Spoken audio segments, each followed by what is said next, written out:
حضرت سیدنا عبداللہ ابن عباس رضی اللہ تعالیٰ عنہ سے روایت ہے کہ امیر المومنین سیدنا عثمان ابن عفان رضی اللہ تعالیٰ عنہ نے نبی اکرم صلی اللہ علیہ وآلہ وسلم سے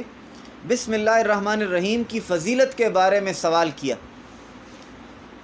تو نبی اکرم صلی اللہ علیہ وآلہ وسلم نے فرمایا یہ اللہ تبارک و تعالیٰ کے ناموں میں سے ایک نام ہے۔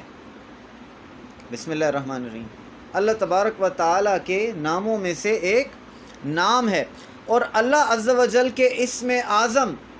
اور اس کے درمیان ایسا ہی قرب ہے جیسے آنکھ کی سیاہی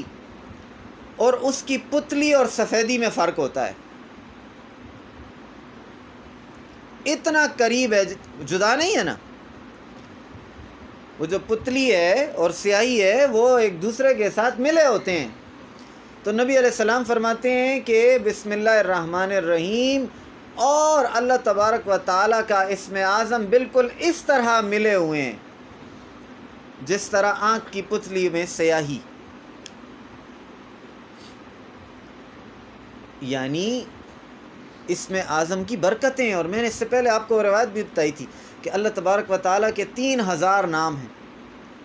اور ان تمام ناموں کا اثر بسم اللہ الرحمن الرحیم میں پایا جاتا ہے، اور جو ایک بار اس کو پڑھ لے وہ ایسا جیسے اس نے